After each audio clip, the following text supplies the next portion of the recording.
Welcome to Film Villains. Live. Yes, we are live today. This is we're doing the 13 greatest horror comedies of all time, comedy horrors, whichever way you want to describe it. We have some very special guests with us. We're going to bring them right away. The first guest is the filmmaker behind the badass movies Big Ass Spider, Don't Kill It, and the anthologies Satanic, Hispanics, Tales of Halloween, and many more. Welcome, Mr. Mike Mendez. Hello. Welcome, God, Mr. we're Mendez. live. Like I could say fuck. Is that bad? I don't know. You can say fuck. Yeah. Fuck yeah. Oh, shit, okay. Fuck All yeah, right. you can. All you want. Next up is a cult and horror film fanatic and journalist for the LA Weekly and the Villaige Voice.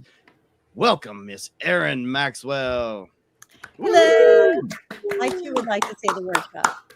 Yeah, you can Fuck you can yeah. fuck all over this show if you You want. can't bleep us. It's amazing. Okay, sorry. Our last guest is the writer and director behind Ugly Sweater Party, 16 Bits, and is currently finishing his latest film, Degradable. It is Erin Mento. What's up, everybody? I don't like to say fuck, so don't worry about that. Yeah. Yeah. So You already we did. have gathered all of these people today to figure out the greatest list of the greatest horror comedies of all time. We've asked each of us to get a list of 25 in order, and based on that, I've given each one a score, and then I've compiled all 150 entries into one spreadsheet and determine the winners. I think we should get right into it. Let's start off with do this. number. If you guys are ready, Well, hold let's do on. Before we Yes. go to the first one, I just want to. So horror comedy. Like, is there any clarification we need for that genre, or are we just going for it? Well, basically, I think any horror comedy is something that's just. I mean, we've already gone through it together, but our guidelines are that I just made up is that if it makes you laugh and it's scary and has horror elements, so it could be a comedy with horror elements, or it could be a horror movie with a lot of comedic elements. So as long as it makes you laugh and scared in some sort of way, or not either one, but it's still silly or kind of scary, then I think it should belong in that world. And I love horror comedy, so that's So really loose is basically very loose. Loose as a Very loose. goose. Love If it. there's a laugh or a chuckle in there and a vampire, you're in. So. Yeah, I deferred to Wikipedia because, it's the source. All of mine were on that list of Wikipedia. So maybe I put them there because it is Wikipedia, but they're on Wikipedia. All right, well, let's start off with number 13. Let's get this going. Here we go. Tucker and Dale versus Evil. So low. Yeah. Wow, that's high on the list. Yeah. Hi. That's low to me. This is a fucking magnum opus of a. No, I fucking horror think comedy, this was your number one, Alex, or no, it's not your number one. No. Are you It guys was surprised probably because it's so low, or 5%. you expected it to be higher? I mean, because I thought it would be higher. okay, This is fucking perfection for horror comedy, as far as I'm concerned. well, I Is it agree. horror? I think this one Does it make me defines laugh? comedy. Yeah, I think this one is the perfect definition of horror comedy. Yeah, okay. I had Yeah. it as number 21 on mine. Okay. I gotta be honest. I liked this one, but I haven't seen it in years, so I'd have to watch it again. Yeah, to put it. We're put gonna it take a on my break list. for 90 minutes so Erin Mento can watch this, and then we'll be. I get told this all the time, by the way. But Erin, I I rebel against when people tell me stuff. I think so. Yeah, I'm gonna watch it for sure. It's again. one of those Number where you 4. come back to it every year and a half, 2 years or so, and you throw it on and it just feels good. Like Cabin Sure. in the Woods, Yeah. it hits all of those perfect tropes. And in this case, it parodies hillbilly terror perfectly because they're just super nice guys. Mhm. And everybody else is a dickhead. It was a great kind of a full on completely turning it around where you think Giant red herring. Yeah. Encountered a cornfield, but he's got a new movie out this weekend, or this past Oh, week. that's right. Yeah. Yeah, just in time. Yeah, Eli Craig. So, and has anyone seen that movie yet? I read I the have book. not. I haven't seen the movie yet. Okay. I The did not book get has sequels too, doesn't it? Doesn't the book have like a whole series? It's a trilogy. Oh, okay, cool. And that's called Clown in a Cornfield. Yeah. Okay. Friendo the Clown. And anybody out there who hasn't seen this movie, these two hillbillies have a cabin in the woods that they're restoring, and there's the spring breaker college kids going out to the woods, and they see them, and everything they do, it looks like they're murdering folks, even though they're the most fun-loving two guys on the planet. So endearing. And the kids just keep accidentally dying, and they're just constantly pointing at Tucker and Dale as the murderers. Hijinks ensue fucking constantly. The wood chipper scene, fantastic. Oh yeah. The best use of chamomile tea in a movie I've ever seen. Probably, right? See, now I have to rewatch it because I don't know what that means. So, yeah, Erin, I revisited this a few months ago, man, and it honestly holds up so well. And like, I agree, it is like the essential like horror comedy, like vibes, like you were saying, Mike. I think that it's 13 is like, I'm surprised it made the list, and I'm not like angry or upset it made the list, but I was like, wow, it was on my list somewhere. I can't. It was on mine too, but I think it was in there. Mids. Yeah, I was in mids. It was around here. I felt so. Yeah, so like this is a good call. It's a good way to start. What was that sound? What effect? was So I forgot to mention we will have a sound effect that tells us we have 30 seconds to end our conversation. So thanks. there's our 30-second mark, and it's the Will Hell scream. Tyler Labine is so endearing and lovable in this movie. I'd never seen him before, and Alan Tudyk is an absolute fucking treasure. It's fucking so good. He's just a gem of a human being across genres. So All right. well said, Maxwell. Right. Well said. Yeah. So that's the timer, right? That scream is the timer. That's our timer. So that was Okay, our good. 3 minutes. So we Make sure I'm not having like a flashback. That's Axe friend off screen. Yeah. Yeah. Yeah. So all right, let's move on to number 12 on the greatest horror comedies list of all time. It's actually a tie. And it's so weird that these two movies went together. The Rocky Horror Picture Show and Little Shop of Horrors. Wow. Both were a huge surprise for me. Now, Surprised that they're on it, or surprised they're so low. Yeah, but I mean, surprised that they're on it, and surprised that they're both on it. Because I mean, yeah, Rocky Horror wouldn't have been on my top 100 of anything really, but Little Shop is like one of my favorite fucking movies. It's perfection. So. Yeah, I mean, I grew up with it. It was the first thing that I studied a soundtrack, and I really understood. I just like watched the movie a million times and listened to the soundtrack. Then I saw the play like 16 times when I was in junior high because I was working at a theater. So I just it was like the first thing that I really studied when I was a little kid. I for some reason don't register it as a horror comedy, but then as I think about it, I have no reason why it wouldn't be. I mean, it's a plant, and it's a comedy, and it's a wonderful one. I love the movie. I just somehow have it in musical in my compartmentalized head. Yeah, yeah, a good choice. I mean, it's fantastic. So it is in the title. Yeah, and it's based. Are you talking about Rocky Horror? Or are you talking about Little Shop? Little both Shop. of them are horror because they both have horror in the title. But Little Shop, it's based on a movie that's very clearly horror. Sure, yeah, no, you're totally right. Yeah, but and if they kept the original ending, then it would very clearly be horror, right? Sure. Yeah, both of these were on my list, so I wasn't sure anything on my list would actually be on this mega list. So that's cool to see. Yeah. Little Shop was. Oh. And with that's how I summed it up. We have. Oh no, that might have been It just goes up anytime Erin tries to talk. Yeah, I'm sure we'll start it each time. Keep going. We got at least another. Keep going. Oh, okay. Oh yeah, we got lots of time. All right, good. Little Shop was we had these movies recorded off HBO when I was a kid, and that was one that I would watch over and over and over and over again. So it's like in my DNA and everything I do. I think Little Shop of Horrors, the Frank Oz one, definitely shows up, and the same with Rocky Horror.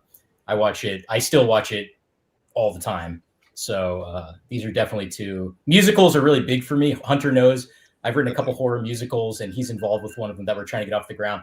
So horror and musical is like my jam. So I love these two. I agree. I love both of these films immensely, and they were 19 and 20, followed by Tucker and Dale. Oh, really? Okay. Yeah. So you're a happy gal that you've made. Yeah, and I kind of struggled with Rocky Horror a little bit because I'm like, is it really horror? And then I decided that because of the meatloaf scene, it was. Okay. Sure. No, Rocky Horror. It's a movie you want to watch on Halloween. That means it's a horror movie to me. And both of these make me smile. They're fucking horror. They're fucking comedies. I can't believe they're tied for number 12. The fact that they're both musicals. There's some weird synchronicities going on. Very weird. I think we need to do a backyard double feature someday in my house here. So that seems like a good thing. Which one would you play first? Oh, I don't know. I mean, I've only seen Rocky Horror once, and that was in college, like 30 years ago. Oh, you got to watch it again, bro. I know. Well, the reason why is because I saw it performed by a theater troupe outside the dorms at Cal State Northridge, and it was great. Everything they did so much. We can share a cast in your backyard. We can. We'll get Spooky Dan. Spooky Dan used to perform in this. Totally. Yeah, we'll he can play all the roles. Awesome. Yeah, you'll love it. Yeah. Yeah, well, I think we have a plan this summer then, or maybe when it's chilly in the fall. But yeah, Little Shop. I think that's the A feature for me, because that's the one for me. I mean, I think Rocky Horror should be played second, just because it's the midnight movie. It's always thinking the same thing. Yeah, that would be the proper way. People are drunk enough to But there are a Rocky Horror Picture Show is a gnarly horror movie. I mean, it is like a dude reanimating a love corpse. I mean, it is like there's some horror elements in that for sure. If you look into it too much, like there's a lot of like terrifying aspects to it. Yeah. No, I love Time Warp versus Suddenly Seymour is really the question. That's a tough one. Yeah. No, you got to go. Time Warp's got a better dance, but Suddenly Seymour is stuck in my head since I saw the fucking title of Little Shop right You got to go ballad to ballad. You can't go. Yeah, those don't match though. Yeah, Skid Row's great. They're all bangers. Or Mean Green Mother from Outer Space. Yeah. And the fact that Rick Moranis had to sing like at a different frame rate because they were doing the effects on the plant. So they did the playback when it was like faster, I think, and he had to sing it, and so then they'd slow it down, or it was the reverse. I can't remember which one. But he had to sing it at a different pitch, and then they would maybe do it slower. Yeah, it's probably slower, and then the plant looks like it's faster when they speed it up. Yeah. But fucking the effects are so good in that movie. Yeah, so good. Hey, don't knock the effects in Rocky Horror Picture Show. Hey, I love the effects. At $12. That's really far. Hell yeah. All right, I think it's time to move on to number 11. It is Gremlins. Nice. Think everyone. Hunter's favorite movie of all time. Yeah. No, this belongs on a list like this. Gremlins belongs on a horror comedy list. Absolutely. I'm surprised it's not higher. I figured it would be high up. Politician answer, Hunter. It belongs. No, it belongs on this list and not another. Right. It's valid for a horror comedy list. If this ever graced the greatest horror movies of all time list, I would. Which it may have. Maybe speak differently. Yeah. Because this to me, I watched this recently for the first time for context, like within the last year, and Gremlins is a great kids movie. It's a great kids horror movie. I could see why this is a great gateway movie to get kids into horror, but it's a little goofy. It's a little goofy. Did you say you watched it for the first time? For the first time in my life, like within the last year, because like very recently. So I never grew up with it. I don't have the nostalgia factor. You gotta watch dude, that's like a science experiment. The fact that you're the one guy your age who's not seen it. That's a science. No, it was like on my like bucket list of like ashamed horror movies I had never seen in my life. Like, I'm sure I have some on my list. Yeah, one of those, and I was like, you know what? I'm gonna sit down. I'm gonna properly watch Gremlins start to finish, and it just. I was underwhelmed, but have you seen Gremlins 2? Do you see Gremlins 2? No, I think I might have. Gremlins 2 is going to be your jam. Okay, for sure. I like Gremlins 2 better than Gremlins. So Gremlins 2 is fucking insane. So no Phoebe Cates, but we do have a cameo from Hulk Hogan. So Phoebe Cates is absolutely in it because she has a haircut. That Abraham Lincoln story. Yeah, dude, you'll like Gremlins 2. Okay, I'm with you. I have them both. I'm gonna watch Gremlins 2. You just don't even research. You just get really high, put on Gremlins 2, and you'll be like, okay. I'm halfway there, bro. I know you are. I remember Hunter's complaint about Gremlins was it felt too much like a movie. It did. It had the Spielberg effect. It had the I know what Spielberg you mean, effect. though. Yeah. And you'll like Gremlins too. If you don't like cohesion and a plot, Exactly. Yeah, exactly. I know Gremlins makes me itch. It's too good. I'm just like, I don't want to watch this. It's too much of a movie. I want to watch Gremlins 2, but you'll see why. Stuff happens, so.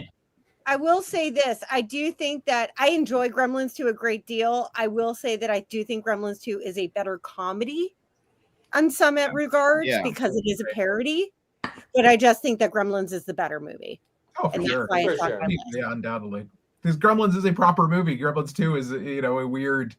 I mean, look, I appreciate it for what it is, but it is what when a director has okay, you do whatever you want. Like, oh, really? That's what he sounds like. Yeah. I also love movies that take place in buildings like that. So that Poltergeist 3 and Demons 2 are all I like all that shit because it's all for some reason it's in an apartment or office complex and it all goes to shit. I don't know. And I think the Key and Peele sketch has made the movie better. I think that's an unofficial so anyway. Yeah, I was gonna say the Key and Peele sketch is if you have never seen Gremlins 2, watch the sketch first and then watch Gremlins 2. Should have first, I don't know. I mean, maybe or after. All right. I don't know. I think going in blind and watching the sketch first and then watching it is a whole different experience that may help you. Yeah, either experience is gonna be crazy, especially if you're high. Yeah, so, Well, I mean, clearly drugs were involved in Gremlins 2. Right. Just sit by and watch the sketch, and then shortens your day. So yeah, I love it. Sign me up. All right, I think it's time to move on to number 10. Let's get to the top 10. It is Young Frankenstein. Wow. That to me is a huge upset because I honestly was pegging this to be top 3. And that's Erin's number 1. It was. That wasn't. I think it was my number 2. Really? Wow. I don't have it on my list. No, I'm just kidding. I do not have it on my list because I've only seen it once. Right. And that was many, many years ago. And I don't know. But I think there's a few of us that don't have it on our list. So I didn't think of it, honestly. Because again, there's just certain movies that just are compartmentalized in my head as this was a comedy. Straight comedy. That's why I feel like Ghostbusters there too. It's just it's a comedy. But because horror comedies, again, is to me the perfect. But again, it's different to everyone. I'm not saying that this is just the way I say it. It's Tucker and Dale's that perfect balance of horror, gore, comedy, and it's a certain thing, and others are just kind of more parodies or more. I don't know. Again, but it all depends. I can't really see a reason why it isn't a horror comedy. Of course it is. It's Frankenstein. But yeah.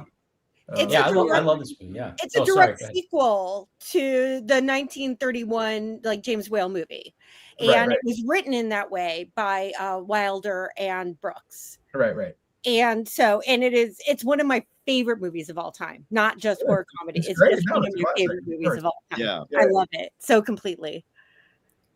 Yeah, I think this is a great movie too. It was not on my list. Sorry to upset everybody and to put it on number 10. My bad. No, it's all good. It's it's weird. It's when I put because the prompt, I was trying to honor the prompt where it was your personal favorites, and it's I love this movie, and this movie's probably maybe better than any movie on my list, and I'd probably call it one of my favorite movies. But for some reason, when I'm creating a list of horror comedies that are almost personal choices, I won't. I'm trying to think of movies that I pick that I throw on to have a party with myself when I'm writing, I'm editing. It just puts a vibe on. And Young Frankenstein is almost so close to the James Whale style. It's so accurate that it doesn't give me the party vibe that I want when I'm hanging out. I just want to watch it because it's so amazing and because it's so well produced. And so it's a great movie, but it's not on my list for that reason. Yeah, and I mean, I'm a mega fanatic of Blazing Saddles and Spaceballs, and so those two movies have always kind of trumped all other Mel Brooks for me to. I've seen those ones 20, 25 times each, but just for some reason, not Young Frankenstein. Which I need to change that. After this conversation, Young Frankenstein. Young Frankenstein was number 25 when I copied and pasted it in, but I think the order made it number 1 on mine. No, that would be a 1. No, that's a 1 point. 1 point. Okay, so it is right. Okay, then it was number 25. Okay, copy. Oh wait, did I Sorry, reverse my filibuster. order? Yeah, maybe Hunter's the one who's to blame. I think I might have skewed the list, everybody. Yeah. But a wonderful film, regardless. I mean, no yeah. matter what. It's fucking important, and it deserves to be here. Yeah, And what you were saying, Mike, like I agree that if horror comedy is a spectrum, then this is like as far to the comedy side, like 90%, 95% comedy, 5% horror. Yeah. Right. Versus, but again, as I think about it rationally, but it's Young Frankenstein. So in some ways, it's like, look, I have the sideshow figures, you know, that they're in my Frankenstein section. So it's like, yeah, it still, you know, it still applies. So anyway, part of the Frankenstein verse. I kind of thought of it like this when I was putting together the list, which is what are the aspects of horror comedy when I'm putting together this list? And it's like, does it make fun of a well-worn trope that's in horror?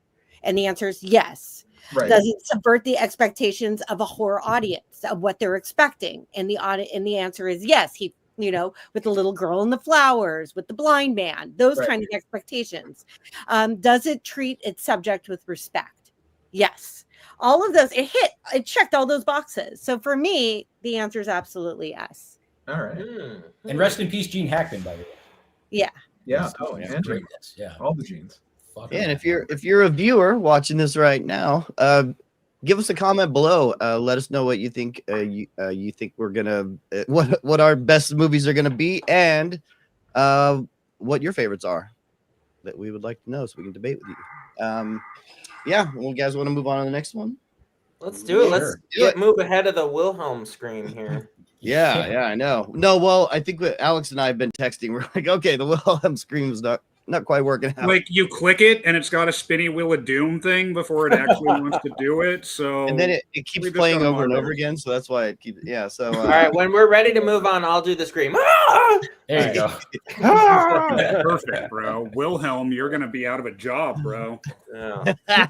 The hunter. You're gonna be having a stroke, and we're just gonna think that you're doing the scream. Man. So be careful. Yeah. Well, he's died many times, so he'll always live on. All right, let's move on to number 9, the greatest horror comedies of all time. It is Monster Squad. Monster Squad. Most definitely. I mean, this is like the gateway of all gateway movies, at least for my age, I guess. Like this is the one that really like you watch it with my cousins as a kid and at the cabin and turn off all the lights. Like this is a great movie, and it actually has legitimate scares in it too, which I think like it's actually a pretty freaky movie.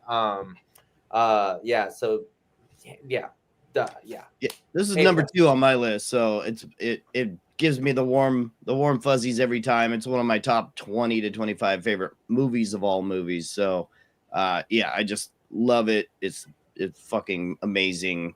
Everything about it gets me in the feels, bro. At the end. Oh my gosh, man. Yeah.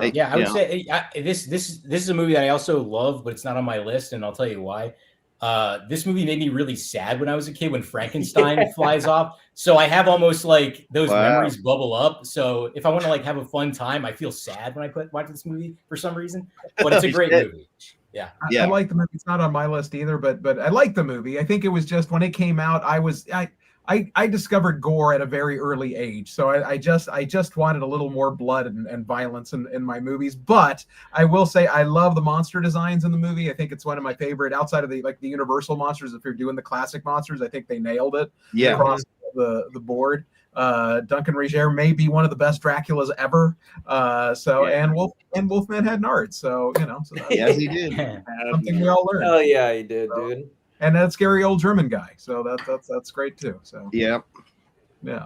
A combination of Goonies and Abbott and Costello meets Frankenstein with Ryan from Kids Incorporated. No, it kind of it did everything it needed to do.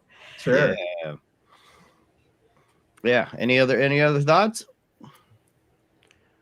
Uncle Rico's got nards, bro. That's it, man. Yep. Yeah. All right. It was cool because he played a werewolf in Fright Night 2, and that's kind of like that. Always like freaked. Like I always misremembered like which movie he was in as a werewolf when I was a kid because he's in both as the werewolf. Right. Yeah. Okay. Cool. I think so. Yeah. I know Fright Night 2, but I know Fright Night 2 for sure. I'm not sure if is he the werewolf in this, or am I wrong? Am I thinking? No, you're right. Did I You're just correct. combine the two? Did I make the same thing? You are correct. Now he's on White Lotus. You are 100% correct. Okay, cool. The more you know, Rainbow Star. In the 80s. Wow. Okay, moving on to number 8. This is a surprise. Why it is so low, I'm very surprised. It is Return of the Living Dead. Oh.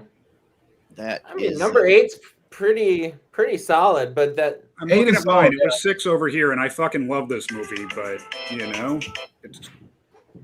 this might be I might have just forgotten to put this on the list because it should be there, and that I probably fucked it. That probably should have been like number 2 or 3 or 4, and I didn't Mike. All right. Well, we'll just pretend that it has a bigger score than I mean, obviously at least 3 up. I think right. No one disagrees with that, right? It should be in like the top 5 horror comedies. I think. Yeah, I mean, it was. Go ahead, Erin. Maxwell. Oh, sorry. No, you go ahead, please. Oh no, go ahead. I was gonna talk about where we're in the top 8. It's gonna be personal at this point. Well, here's the problem. So we had 10 people last time around for our 31 greatest horror movies, and it was number 10 of all horror movies. Okay. So it was like Spooky Dan and Dave Parker and a bunch of us. Right. So sure. I don't know. It just perplexed me here, but I guess a couple of people forgot to put it on their list. But I'm not sure I should be on this podcast because I feel like I'm tanking your guys' tops here. Oh no, bro! I'm sitting here going like, "Oops." Yeah. I just number 15. We need a wild card. This was 18 for me, so Yeah. I think that 8's pretty respectable. I think so too. Sure. Yeah. I mean, this is just a great movie. There's no time where it's not appropriate. You can throw it on at any given time in your life and it's totally fine. It'll cheer you up. And it's another one, again, this could be just a personal preference, but it's another one to me that kind of nails that perfect horror comedy balance where it is absolutely a horror movie and the threat is real, but but the characters are funny and you have a good time and it's enjoyable. So I think it really nails, which is hard to do. I think that's part of the reason why I have such a hard time with the list is that I really think true good horror comedies are super rare. But when they nail it, it's fucking beautiful. And it also reinvented the genre because it gave us the brains, it gave us the fast moving zombies, it gave us intelligent zombies, it gave us a lot. Like we got a lot from this movie that forever changed the game. Yeah, totally. Very influential on modern zombies, absolutely. And just modern horror is a love letter to horror fans. This is that it. Fucking soundtrack, fucking party Jesus, time, that soundtrack is fantastic. Damn. I've defined my whole entire life from this fucking soundtrack. Amazing. Now, if I'm not mistaken, isn't there some there's some drama between Romero and the writer of Return of the Living Dead because there's always been a rights between the Living Dead and the dead between one of his former partners or whatever, and so George never acknowledged this movie, which is a crime, because it's great. But to him, this was blasphemy, as was The Walking Dead. He was not a fan of that. I think largely because they kind of didn't hire him and just kind of did his thing. I think he was always kind of bitter about that. It's kind of like, especially with Walking Dead, it's kind of like, you're doing my shit. You could hire me, and I think that's what he was a little off on it. So, but yeah, it's a shame. So, yeah, I think they're still trying to kick around some possible new movies out of this. That's a Trioxin comes back.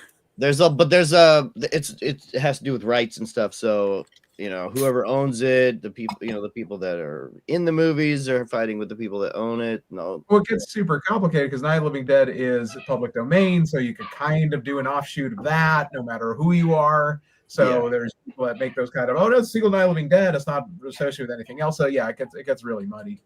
Yeah, but the Return of the Living Dead's got some pretty genuinely disturbing moments in it too. Like I remember when the corpse is alive on the table, that used to freak me out.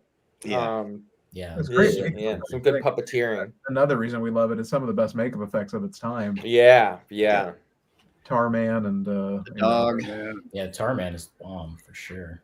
I still think the best couple's costume ever would be like Trash and Tarman. Like just roll into a party and you're just like collecting high fives for the rest of the night. That's valid. It's not a costume, it's a way of life. All right, so moving on to number 7. It's getting serious now. Yeah, it's getting close. Dead Alive. Dead Alive. This did not make my list, and not because I don't appreciate it, but I don't know. I guess it's not one that I revisit a lot. I appreciate it and I respect the hell out of it. And Peter Jackson's a genius, but I do enjoy Peter Jackson's later work more than his earlier work. So even the Frighteners. I love the Frighteners. Oh, I like the Frighteners more than Dead Alive. Yeah. Really? Yeah. Like I'll watch the Frighteners like once every year or two. With Dead Alive, I think I've seen 2 or 3 times maybe. Yeah. But I've never been that big of a trauma. I'm not saying that Peter Jackson's trauma, but I'm saying like that splatter gore has never really been my jam. I just had a heart attack. Beautiful, dude. Peter Jackson's trauma. I was like, what? Yeah, no. My bad. I wasn't trying to, but I'm just saying that style of like. No, but just the no budget over gore for sure. Yeah. This had the budget of probably all trauma films combined, though. This probably. Yeah. Oh yeah. Yeah. So I'm sure. $38. Like I think they had like $12 million or something like that. It's actually surprising and used. Look, it's like one of my favorite movies all time. This was number 2 on my list, and one of the movies that I wanted that made me want to make movies. So I can't say enough good things about it. I mean, I think it's fucking incredible. And as far as like, at least for me, of course, look, everyone loves Lord of the Rings and all that, but like for me, it's like no, I'll stick with Dead Alive and the Frighteners and Bad Taste and Beat the Feebles. That's my Peter Jackson. So I don't know. I think it's fucking brilliant. I think for an independent film, it's one of the wildest fucking things ever. I don't think honestly, I don't think anyone will ever top it for gore. I don't think you could.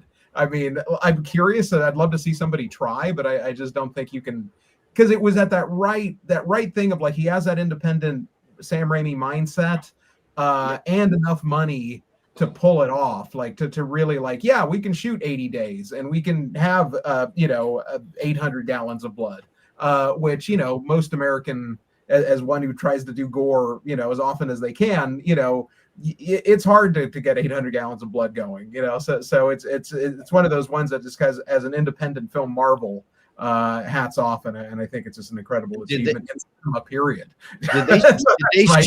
Did they shoot 80 days or a shitload of days? Like that. It's really? One of those just long schedules that they just kind of kept going. So I mean, Peter Jackson, like, this is more a Bad Taste thing, but he built his own Steadicam when he was in high school.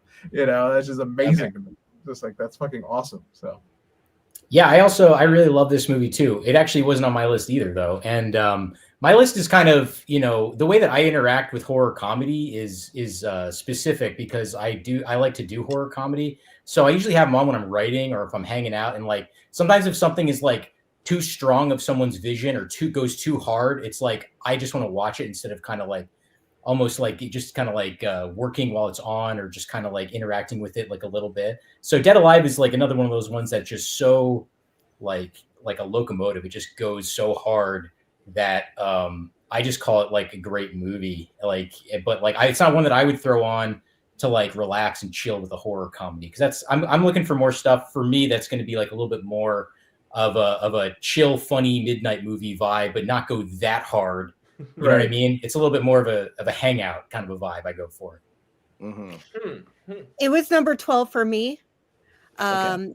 I agree everything with everything pretty much said. The reason I don't have Frighteners on my list is because I had to make room for Dead Alive, because I also do enjoy Frighteners a great deal. And I really wanted to keep it to one film per director. Like, I didn't want to like just have it be a tribute to one director. Right. And 12 Sam Raimi films on there. I picked one Raimi film. I picked one Jackson film. I saw this. It was a tribute to 1950s monster flicks. It was a tribute to zombie films. It was a spiritual successor to King Kong because of the Sumerian rat monkey. Yeah. It had, yeah. And the big mother at the end. Yes, Yeah. everything about it, like, and then it had something to say about toxic parent-child relationships. Mm-hmm. You could just watch this all day and kind of peel something new about it and still get grossed out. And that's just, that's really a lot of fun things to say. The dinner scene, I can watch that all day. Oh yeah, that's one of the grossest things I've ever seen. When her ear falls into the soup and she eats it, or someone else, I forgot who eats it. I was like, wow, that was so fucking gross. Yeah, that's cool. And then the lawnmower scene is probably what. I don't know how many top 10 most legendary horror kill scenes in all of cinema. Yeah, I would say. I don't know. Yeah. So there's a lot to love. Kick ass for the Lord. Yeah, it's tough to pick between my favorite of his first three. With Dead Alive, Meet the Feebles always kind of and I probably would have put that on my list if I remembered it. But Meet the Feebles is definitely, it's so fucked up. And it's on Crust, a movie called Crust Eye Production Design. The puppeteer there actually had never seen Meet the Feebles, so I gave her a bootleg of it so she could check it out finally. So that's the correct way to watch a movie like that, is a bootleg. Right? Yeah, just a shitty VHS or something like that, or a disc you burned yourself. That's the proper way to view these absolutely. things. First time I saw that was a VHS from Comic-Con, a bootleg that I got off some table. Yeah. I saw Dead Alive. I also saw on VHS. Nice. First time. Yeah, you felt like you were watching something wrong, which was cool. Yeah, totally. All right. Well, moving on to number 6. We're getting close. It is another tie, and I'm surprised that they're both tied because they don't quite go together. But it actually, I don't know, it's kind of cool. It is Beetlejuice and Cabin in the Woods. Wow. Yeah, an 80s classic and what we would call a modern horror comedy classic. So I had Cabin in the Woods very high on my list. I don't remember where, but I think Cabin in the Woods is one of the best modern horror comedies, for sure. Game changing. Yeah, and kind of in a similar, that movie had a budget. That was a huge production. Yeah. So it's cool to see a studio go that hard on such a crazy, unique idea that was so inventive and turned the horror genre on its head. So Cabin in the Woods, I will say props, mad props. Beetlejuice also made my list, but Cabin in the Woods. Yeah, and it's hard for all of us, horror fans that have been watching horror movies for 25 plus 30 plus years to find something that's going to really spark a something really special within us. And I think almost all horror fans embrace Cabin in the Woods because of that, because it kind of flipped it around, just like Tucker and Dale did. Just gave us a little bit of a different perspective on what we were already used to seeing in horror movies, and made it really funny and fun, and then gives us this explosive wildness at the end with kitchen sink monsters of every walk of life. It's pretty awesome movie. I didn't see the sequel to Beetlejuice. Does anybody have thoughts on that? Oh yeah. Don't even say it. Don't bring it up. Shit. Bro. Okay, sorry. Maybe that's number one. Maybe that's number one on the list. I don't know. Number one. Christian's gonna go off on a tirade. You can watch our Beetlejuice. We don't do reviews really, but we did one for that one, Alex and I. Okay. You don't do reviews? Do you just kind of scream and grunt for an hour and a half? Is that I did it in the movie theater. Yeah, I did. Yeah. I was so fucking pissed. But let's talk about a better movie, Beetlejuice. Fucking wonderful. One of the rarest movies ever made, for sure. Yeah. I think this is another gateway horror film that you watch. You bring the kids to, slightly older kids, like maybe 13 or 14. But this is how you introduce them into horror. This is that next step after Monster Squad. Yeah, Monster Squad and Monster House is another good one. Remember that? Yeah, but I think one of the creepiest things in Beetlejuice that stuck with me as a kid was Juno, the caseworker. Her throat Yeah. She would smoke and the smoke would come out. That really disturbed me as a kid. And did that turn you off from smoking though? Probably, because I never That's smoked. Great. That's good. All right, Gina. Did it turn you on to girls with trachea things though? Yeah. Well, I don't want to reveal my secrets all at once, but it's another hole. Okay. Anyway. Hey.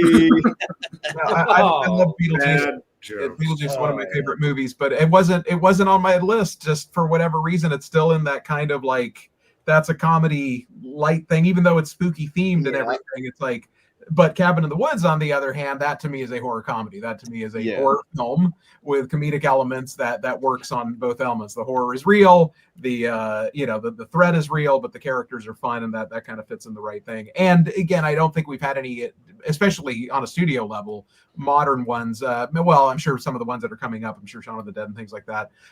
But as far as modern horror comedies from a studio, I think it's one of the few that really nails and really kind of gives us what we want, So I think that's a absolutely excellent choice, so. Yeah. Beetlejuice was pretty high on my list. I think it's very much horror comedy because it's almost all of the humor is based on gallows humor.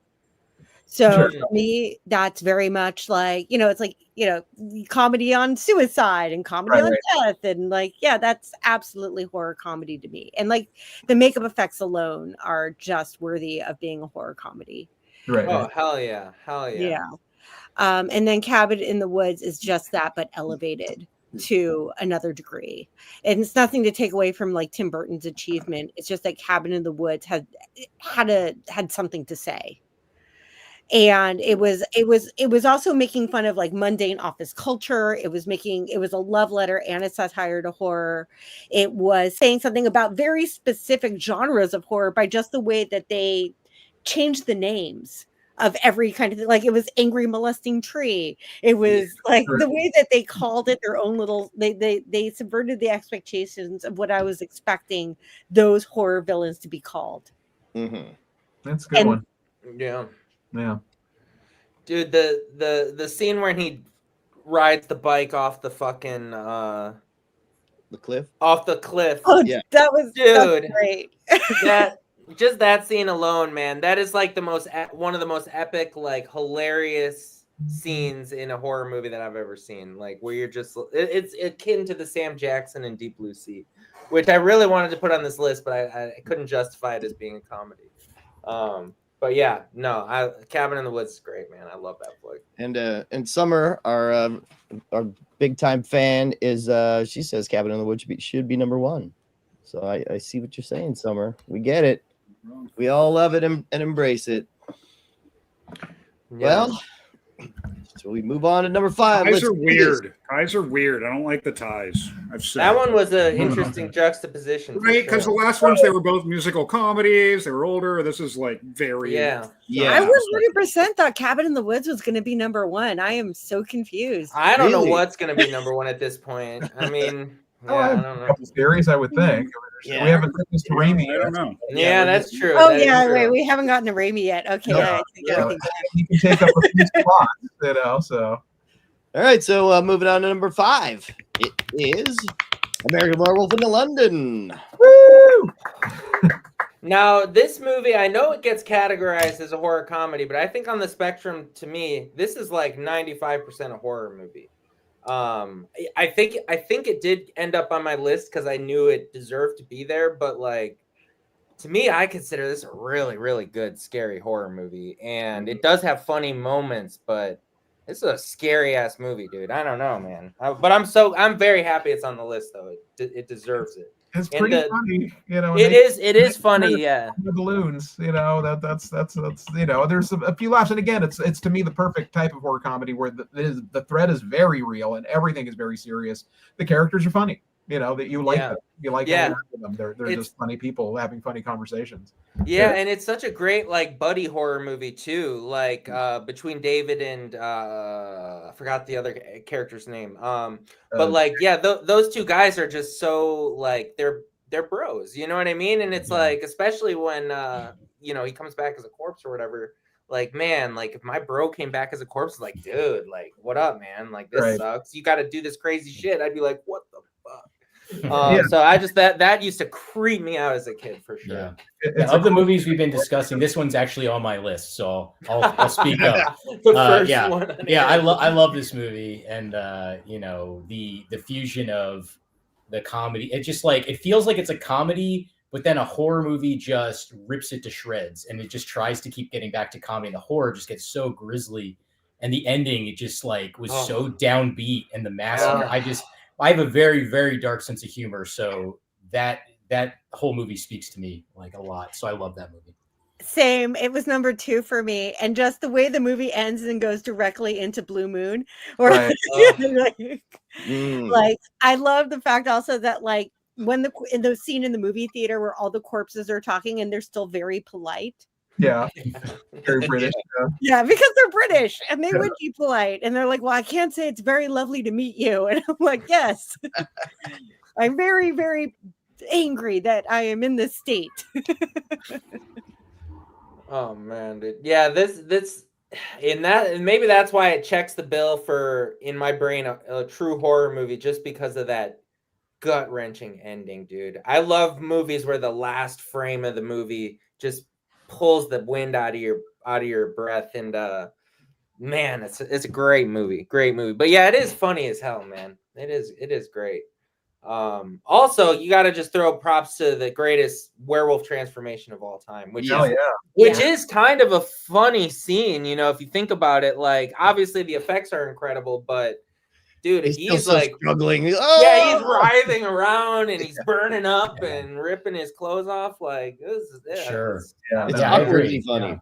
Yeah, totally. Well, it's so cool because it's I would agree it's the best werewolf transformation of all time, and they weren't satisfied with just doing that. They also made it funny, and could have potentially ruined the horror or the effects if it was, but it worked, and they're breaking all this ground while being funny at the same time. I think is what's so kind of exhilarating about that sequence, for sure.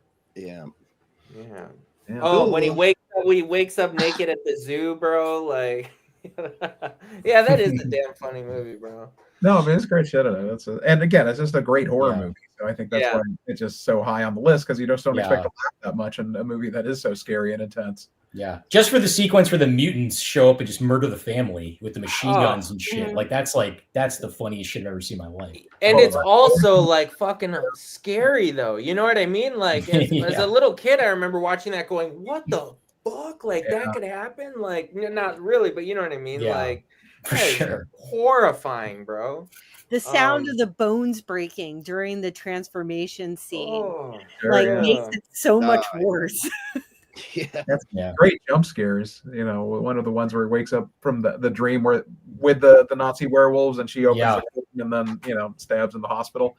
So good, so That's great. Awesome. Yeah, I love it.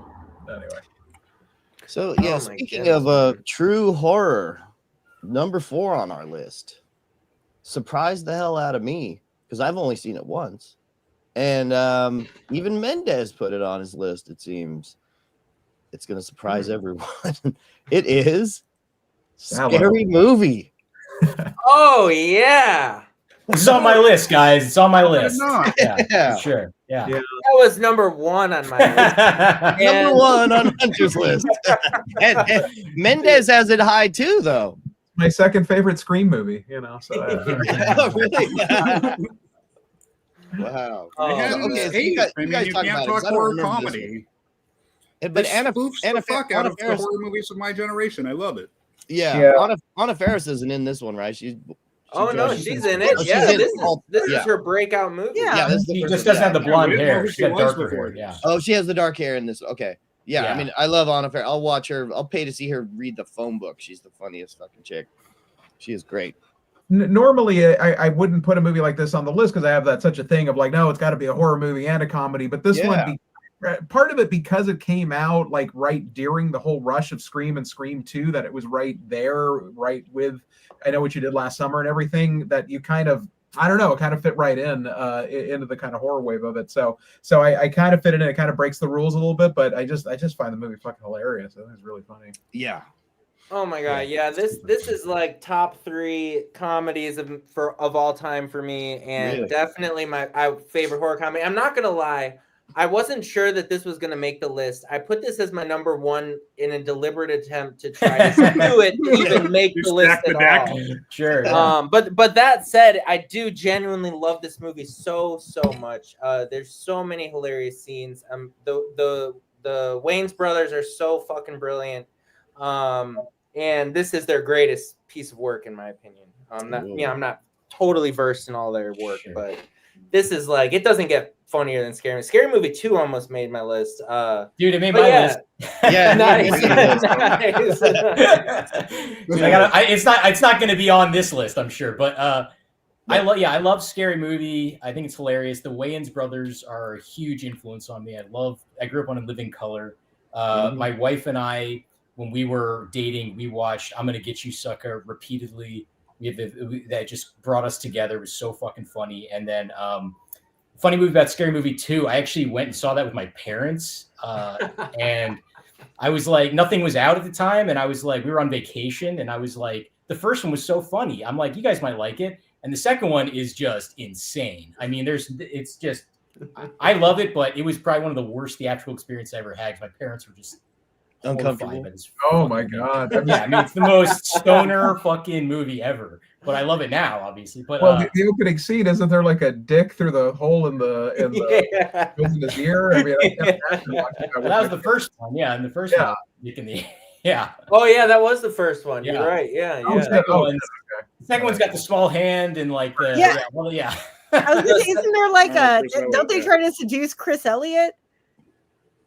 The second one is just insane. I mean, they roll them up and smoke them like a joint with a big plant. Like it's just the humor is just so nuts. The second one opens with the Exorcist. Yeah, is the Exorcist spoof with James Woods. Yeah. Oh my God, dude, and she's peeing on the floor, bro, for like 20 minutes. It's like, what the fuck, bro? Yeah, I didn't mean to hijack it away from Scary Movie. Oh yeah, Scary. We're talking about Scary Movie's great. It's the franchise. But Scary Movie, I also think that it works for the horror comedy because it genuinely is a mystery movie, and there is a plot, there is a murderer, there are people that get killed throughout the movie, and at the end there's a twist. Like, so to me, it like totally works. As a horror, 95% comedy, 5% horror.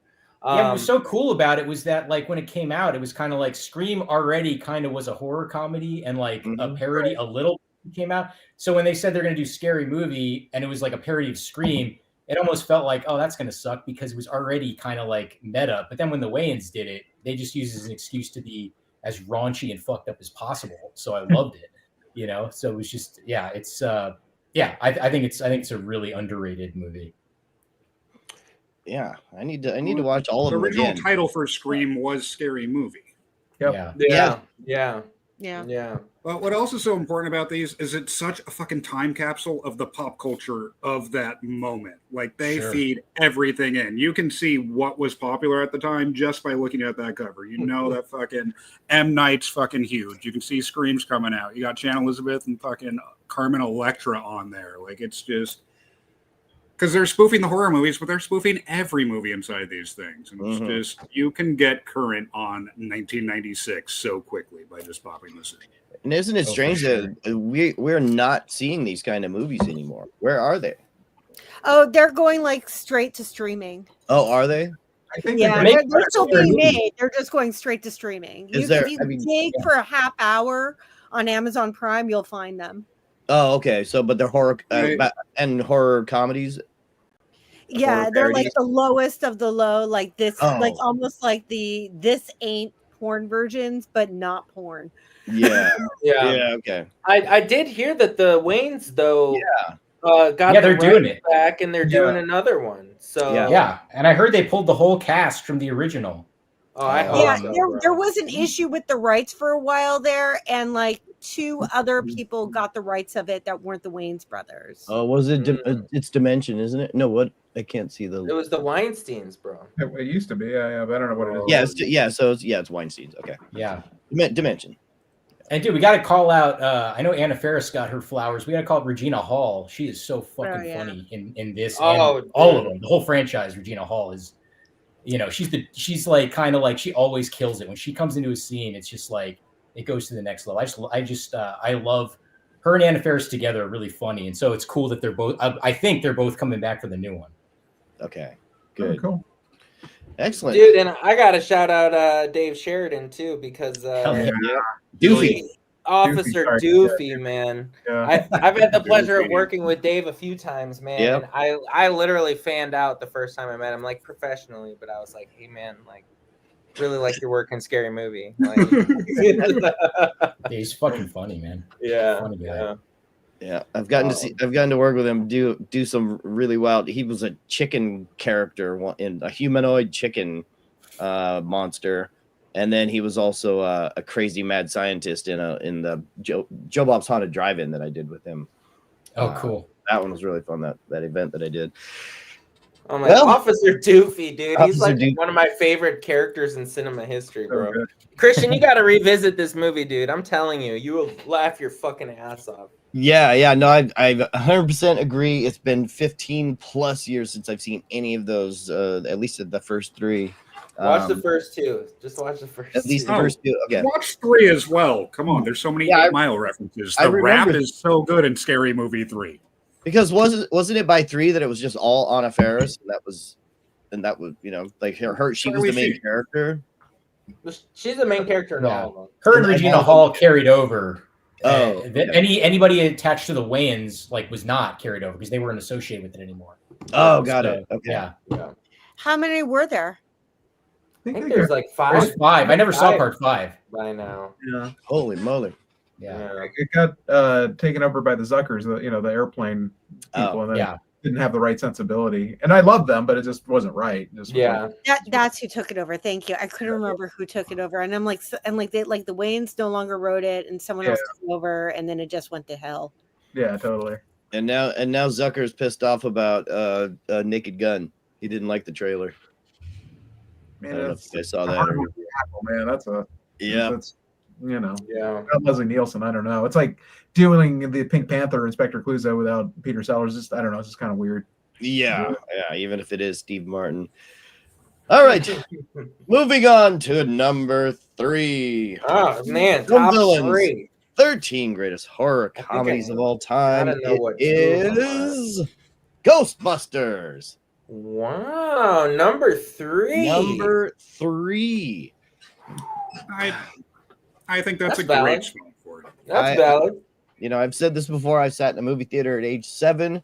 I was watching the library scene when the ghost pops up on the librarian, and as that happened, the film burned within the projector and sizzled off the screen, and the movie theater turned off all the lights, and I'm the 7-year-old kid going, "What the fuck just happened?"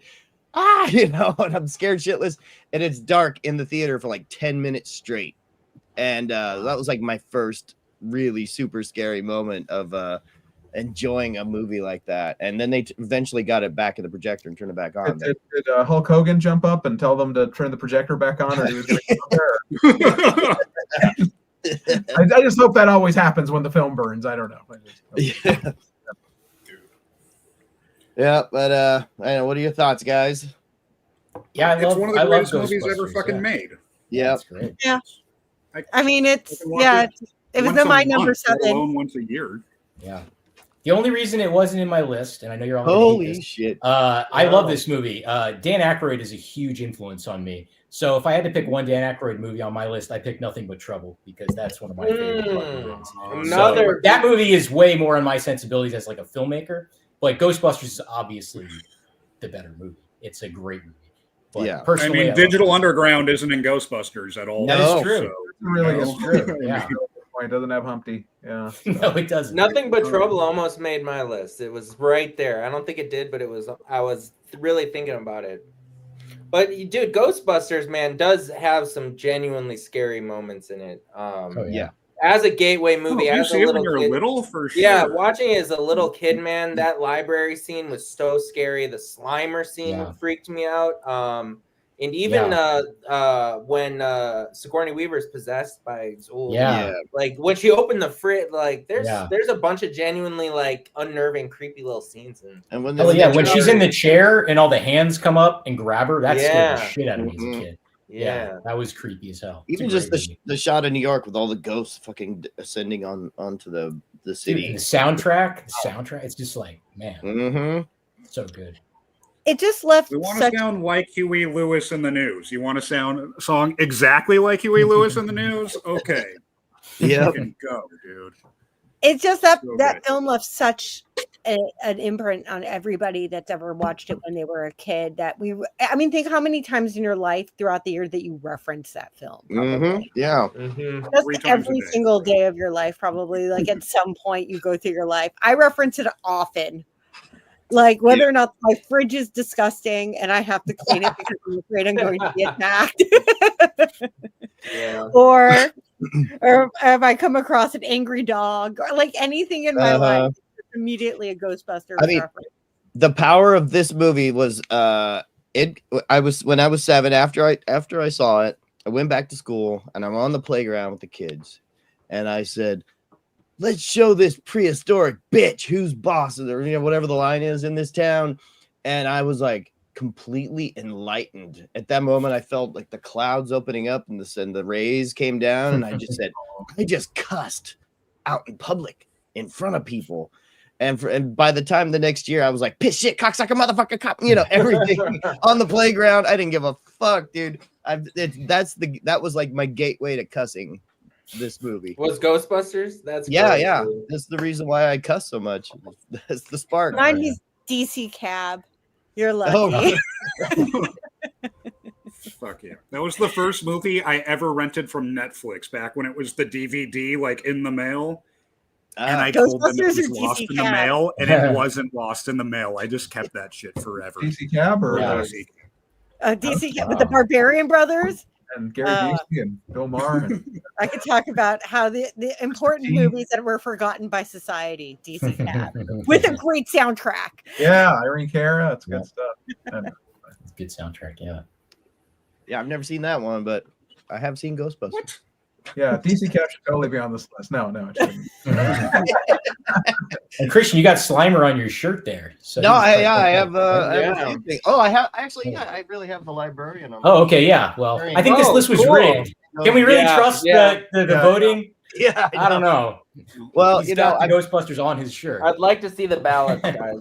I went on a cruise tattoo right here. Oh, hell yeah, man! Not one, but two.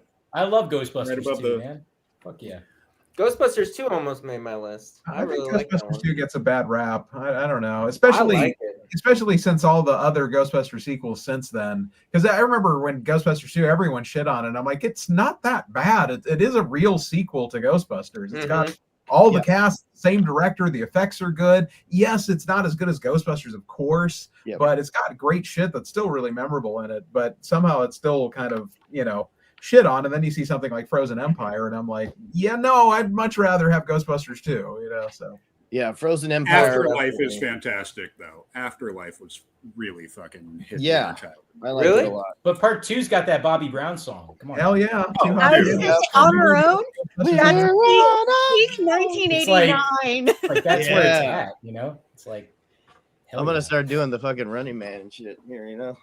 And the little rap that explains the entire plot of the movie. I miss that in music. Yeah. For sure. Like Teenage Mutant Ninja Turtle of those two songs. Ninja Rap, and then Ninja Turtles in Power or whatever. Turtle Power. Yeah, the tie-in music video. I missed I need a tie-in music video that explains the entire plot of the movie to me, or else how am I going to know what the movie is about? That fucking Dragnet music video goes pretty hard too. You guys ever seen that one? Hammer had that Addams Family Values one too, which was good as well. It's always best when they bring in the cast to dance with them. Yeah, totally. Like Jewel of the Nile. Yeah, for sure. Oh, the Goonies. That one's a great one. Yeah. Or the Fat Boys and Freddy Krueger. Yeah. Krueger and Will Smith. Yeah. And Dokken, the fucking And Dawkins, yeah. Dawkins, yeah, thank you. Dawkins, rockin'. Dawkins. Well, we digress. Yeah. Any other thoughts on Ghostbusters? I think Bill your Murray next rules. needs to Yes. be horror soundtracks, by the way. I love it. I wish they'd stop making them. That's my feel on Ghostbusters. Yeah, at this point. Yeah. Beating it down. Or some filmmaker has to do some great reboot that really kind of starts it again, because I think they very much have lost their way. Or make a real Ghostbusters, based on the animated show. That's fine too. So. Okay. Yeah. All I right, think we need a moving on. Slimer prequel. There you go. Slimer Down as Slimer fuck, begins. bro. Yeah. I want to see him as a Slimer was human. alive. What was he doing? Seriously. How did he get covered in so much slime? Where did his legs go? Like, Is he the Toxic Avenger? I don't think I want the answer. Wasn't the rumor that was supposed to represent the ghost of John Belushi? Slimer? Yeah. Yeah. Right. Okay. Cool. oh, interesting. Well, maybe there's the porn parody. As an that'll- alternate universe, he would have been Bill Murray's character, right? Yeah, I think you're right. Made it around. And Yeah. I mean, that's Bill Murray's best role as Venkman. So, I mean, I don't even know how I feel about that. And I believe Eddie Murphy for a minute was supposed to be in it too, which how incredible would that have been? Oh, yeah. Crazy. So I think Yeah, it would have been cool as hell. we'll never know. All right. Well, damn. Top two. Number 2. Anyways, we're Rick getting down to it. Moranis is in the top a lot. Just saying. Okay. Yeah. Oh yeah. Horror comedy, Rick Moranis. All right. What Here are comes the- what are Club the Paradise. The All big right. upsets, man. I feel like I gotta know what the last two are. Honey, I Shrunk the Kids. Streets of All Fire. right. Yeah. Showgirls has got to be. Dawn number of the two. Dead is number Oh. 2. Naturally, I think It that's was my number one. yeah. Yeah. I mean, to hard to define watch. horror comedy, Yeah. it's definitive. Like if I had, if we still had an encyclopedia on the wall and you had to look up horror comedy, this would be the image that I would have. I agree. It's a real horror movie, and I laughed my fucking ass off, and I fucking love it so damn much. And it you've all has got a little bit of red on you. And a masterful script with a lot of people you care about, and a lot of characters that interact and have so many things to deal with amongst each other. So I mean, that's on top of it just being a great horror movie and a love letter to the fans. Yeah, can't go wrong. Shaun of the Dead. Yeah. It's No, it's shot not- so it's a- fucking cool. It's so Fine. stylish. It's so awesome. It's got two romances at the same time. You've got the traditional romance, but the bromance is really the love story of this movie. God. Yeah. It's a cool ending too. I always love the ending of it too, because like he still has his friend like chained up, and they can still kind of, I don't know. I just think it's like a really subversive ending for the movie that I think makes it more of a classic. He's It's a just better such cool friend. ending. Yeah, better friend. Yeah. He's not like breaking his shit and stealing his time and like being a bad influence. He's exactly where he belongs, doing exactly what he needs to do. Yep, Yeah. chilling on the couch. No, this gave birth to the rom-com. Yeah. And I honestly believe that without this movie, we wouldn't have things like The Walking Dead. We wouldn't have things like, we wouldn't have the modern rebirth of zombie interest. No one would be interested in zombies. But this was 28 Days Later was before this, though. Yeah, but this really kind of expanded what you can do with that genre. Like 28 Days Later was fantastic, and it did a lot for the genre as well. But this showed that you can do even more with it. Yeah. That's valid. Yeah. This was a pretty groundbreaking movie at the time. Like, and yeah, like a zombie movie could just be like, just pure entertainment that anyone, like my parents saw this movie and loved it. And they are not horror people at all, so kind of like showed that zombies could reach across and not be, 28 Days Later, horror fans love 28 Days Later. Yeah. But like the average viewer might not, you know what I mean? Because it's gnarly. But no, Shaun of the Dead was like, and I feel like it came out of nowhere. Maybe that was just me, but like, I feel like this was like a smash hit that like really like popped out of nowhere. I don't know.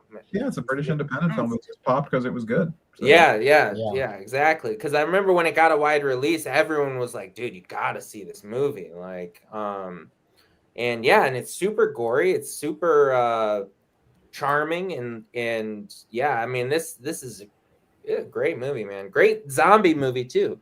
It's also I would say like if you were gonna do the best zombie movies of all time, like this would have a spot high on that kind of list because it's just a really really good zombie movie.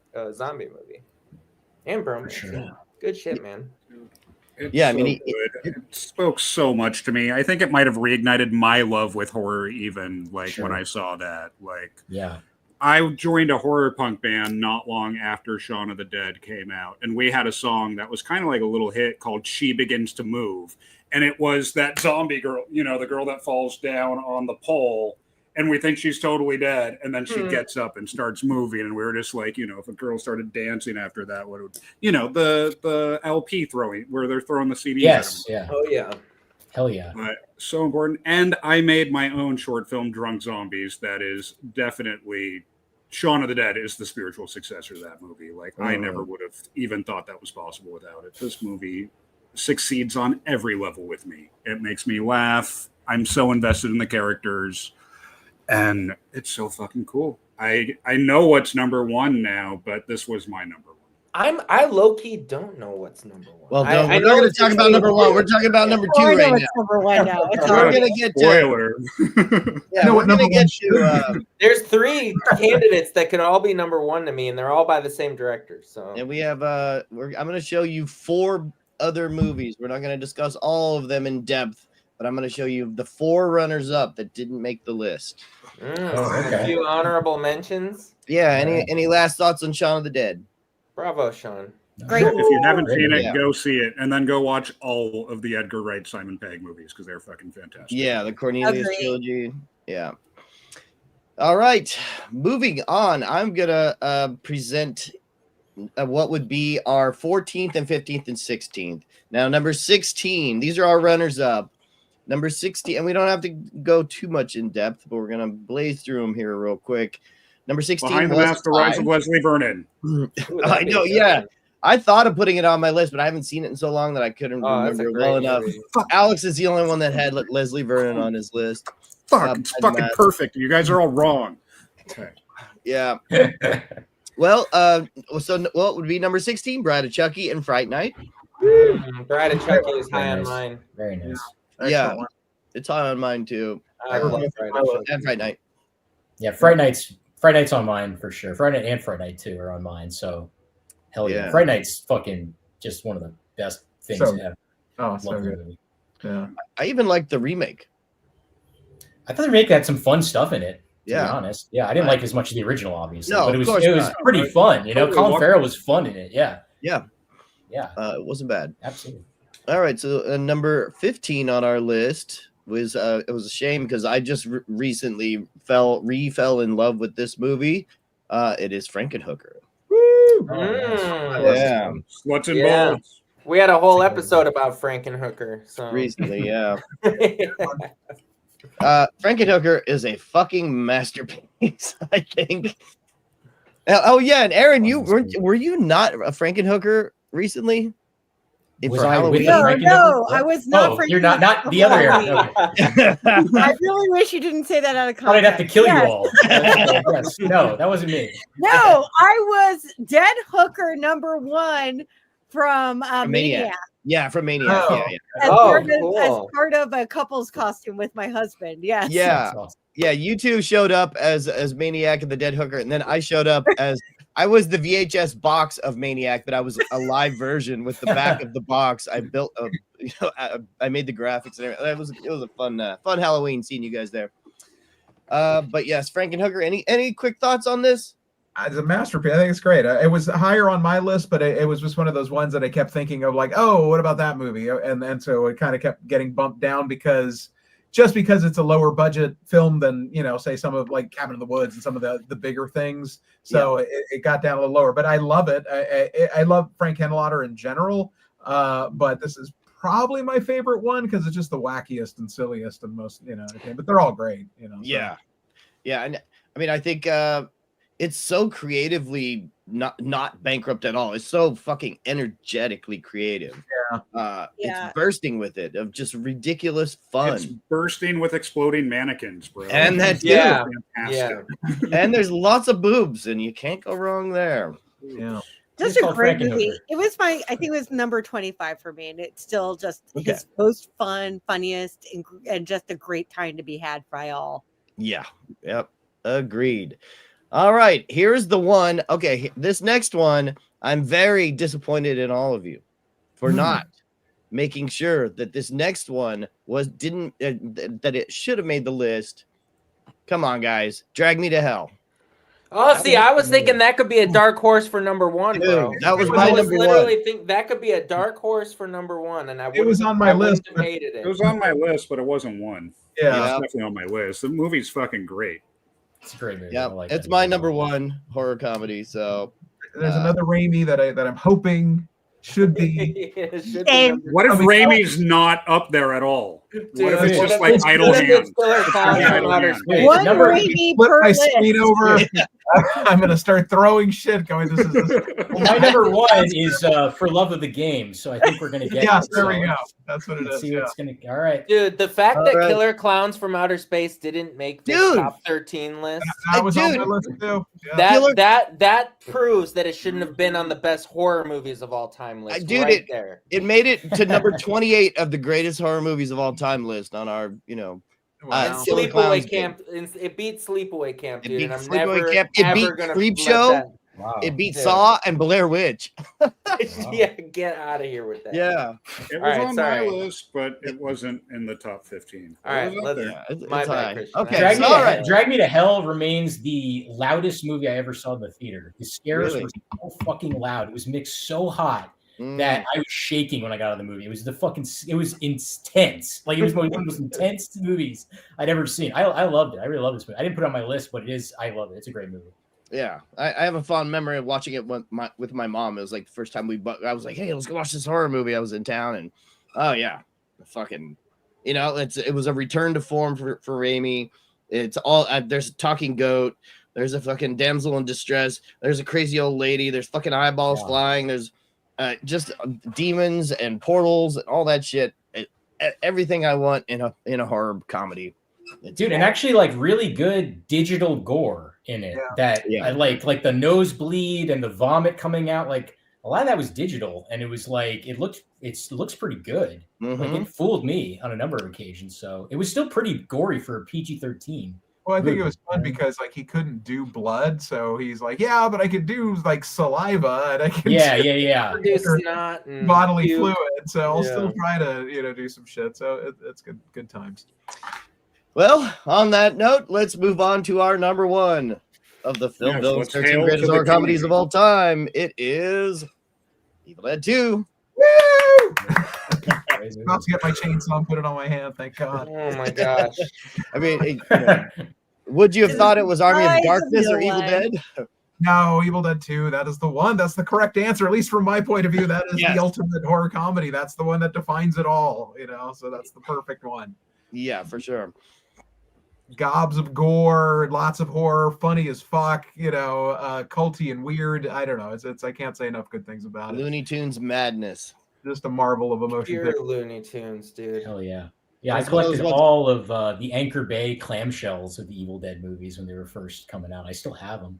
So the Evil Dead movies were like, they play so good, like on every format, like a bootleg, VHS, DVD, Blu-ray. And each time it's like a new experience when you see these movies. And I think that like the Evil Dead franchise does horror and comedy so well, in the tonal shift. Like Evil Dead 1 is a straight horror movie to me. But you can still tell that there's comedic moments and that kind of elements. But Evil Dead 2, they just take the brakes off and just like embrace the campy comedic elements and like lean into them super hard. So yeah, like definitive horror comedy for sure. I thought Army of Darkness maybe could sneak in, but now Evil Dead 2 is the best, dude. It really is. Yeah, I mean, I rewatched Army of Darkness maybe 6-7 years ago, and a lot of the jokes kind of fell flat. It wasn't as funny as I thought it was back in the day. So, but Evil Dead 2, seeing in a crowd, still hilarious, still fucking, bonkers. still think it's Raimi's best movie. You know, even though I love Spider-Man 2 and love a lot of his stuff, but like Evil Dead 2 still fucking. It doesn't matter how many times I see it, and even though it's burned in my brain, I can go like 10 years without seeing it and then watch it again, and it's still like, fuck, this is so good. Every shot is either a matte painting or stop motion or a crazy camera trick. Another one of those ones like Dead Alive that just kind of shot forever and was just they were just limited by not even budget. I mean, they were just limited by their imagination and what they could pull off, and it's I don't know, it's really. And your segment in Tales of Halloween, Mike, is what was the segment called again? Friday the 31st. Friday the 30th. Yeah. So that segment is one of the things that gets as close to Raimi that I've ever seen by people, you know? And that was the idea of like, what if Jason, basically, what if Jason came across the Book of the Dead, you know? On so it goes about it a different way, but I'd love to see Jason fight a deadite.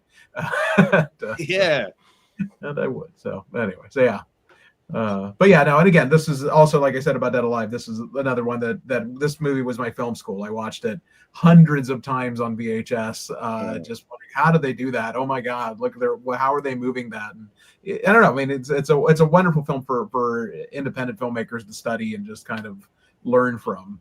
It's endless amounts of cinematic gifts that it has to offer. Yeah, especially with the camera movement too, and the editing. You can learn so much of just, how to tell a story that way. Yeah. Well, good. If it wasn't like I was gonna say, like it had to be in the top 3. I was gonna be like really secretly upset, like if this wasn't at least in the top 3. So I'm very happy it's number 1. Yeah. Well, Drag Me to Hell is my favorite. So. Right, sure. So what was everybody's number 1? Ack, yours was Drag Me to Hell. Drag Me to Hell. Mine was Shaun of the Dead. Fess up, y'all. What happened? I was Scary Movie for sure. Young Frankenstein. Mine was Vampire's Kiss. That's my favorite. Vampires. I gotta see your list, Erin. Good one, yeah. My list is it's not for public consumption. It's not for public consumption. So, It's wild. And Mike, yours is this one, right, Mike? Yeah. Cool. So, although what we do on the Shadows is like number really high on mine, and it never made it to this list. No, it's not on my list. I had that one. I thought about it. I had Idle Hands and The Substance high on my list. I had The Substance on my list as well. Yeah, but that's the cool thing. Like horror comedy is there's obviously tons of incredible horror comedy movies. Like man, this was super fun. Fun, dude. I debated, the possibility of a Nightmare on Elm Street, but it wouldn't. Maybe which one, like part 4? I don't know. I mean, like 4 to 6, probably, right? I mean, he's got a fair amount of humor, but I don't know. Comedy. 3 does, and the one that started the humor. Yeah. I mean, 3 is the one that really got me into horror movies, like truly the real horror movies. But it was because it was funny, is why I, embraced it. Hunter, I'm surprised that you didn't put Sleepaway Camp 2. I would consider that a horror. Yeah. Oh, see, I don't know. I wouldn't consider that a comedy. I don't know. Okay, all right. I don't know. It just doesn't. It doesn't. It's fit like it's like that's like your holy grail. Like you don't even want to put a genre on it. It doesn't even need a genre. It's just like that's like if we're making a list of perfect movies. There you go. That would be like number 1 on that list. Yes, I can totally see that. What did you guys have that you knew was never going to make the list, but you just put it on there because it was you needed to have it on your list? You needed to have your say. That's a good question. Beyond the Mask: The Rise of Leslie Vernon. Yeah, I almost put that on my list. It was like number 27 or 28. Got it. I had two deeper cuts. Basket Case. And a newer movie, Psycho Gorman, which is absolutely fantastic. I was surprised Tremors didn't make the list. Yeah, Tremors was high on mine too. Yeah, it was number 25 for me. Yeah, so Tremors was only on 3 lists. Reanimator. Mm-hmm. Oh, Reanimator! Why the fuck is? Oh shit, Reanimator should have been on my list. You're right. Reanimator was like 8 or 9 on mine. Yeah, me and Erin me and Maxwell were the only 2 that fucking put Reanimator, guys. come on, We're guys. gonna have a do-over. We're just gonna Yeah. I put I don't ever turn Living Dead and that, so I don't know. I'm no good here. There's so many that we probably should should have thought of. I got tons of my list that were not on the list. So yeah. Aaron, what's your deepest cut on there, bro? The deepest cut, probably fucking Exterminator City is the deepest. That's the deepest fucking cut. You don't get any deeper than that one. No, I've never even fucking heard of it. Yeah, dude. Oh, I've heard of it. It sounds awesome. Yeah, it's insane. Yeah, it's just a movie about this serial killer robot in some futuristic landscape that was made with like $2, and he's just killing women with the same sound design over and over, and it's like the most hallucinogenic, insane movie I've ever seen. So it makes me laugh. Yeah. I was surprised. Well, it's probably kind of been forgotten. The movie Attack the Block. Oh, I love that movie. But is that a horror movie? Yeah, that's a horror movie, right? It certainly fit Space in. alien invasion, right? That's Alien Invasion. Yeah. 100% a horror movie. I had the voices. Yeah. I don't know the Ryan Reynolds? The Ryan Reynolds one where he's a serial killer and his animals talk to him. Oh, nice. Yeah, It's a great one. It was like done by it was like the director of it was Marzan Sartrapi. She did Persepolis, and this was like her follow-up. Oh yeah. all right. Yeah, I gotta pour one out. Gotta pour one out for Club Dread. Zombieland was gonna make Club Dread. Club Dread's on there. Yeah, Shock 'em Dead is one of my favorites. That's a good one. That's one that Hunter and I actually remember when we made Ugly Sweater Party in the little TV in the cabin. It was Killer Workout and Shock 'em Dead. Maybe you were asleep during Shock 'em Dead. I watched Killer Workout like 7 times with you. Yeah. Shock 'em Dead was in the rotation. Yeah, nice, it's like a heavy metal horror movie. It's awesome. Hell yeah. And only a couple of us had Zombieland. I had it on mine. I mean, it's a great fucking movie. Yeah. The sequel sucked so much for me that I started not liking the first one. It ruined it for you. It retroactively destroyed the first movie. Oh, damn. Yeah. I don't know if you guys consider this a horror comedy, but on my list that I think is like one of the best is Serial Mom. Oh, that was on mine. I had it on mine, and then I didn't think you guys were going to accept it as a horror comedy, so I took it off. Definitely. I love that movie. American Psycho would count. I think you can put that in there too. Which one? American Psycho, I think. Oh yeah, sure. I had that on mine. American Psycho was. I actually put that initially as number 5 for me, and then I brought it down lower to number 13 or 14 or something like that. And I'm like, yeah, but that was really high up for me at one point. I love that movie. Nice.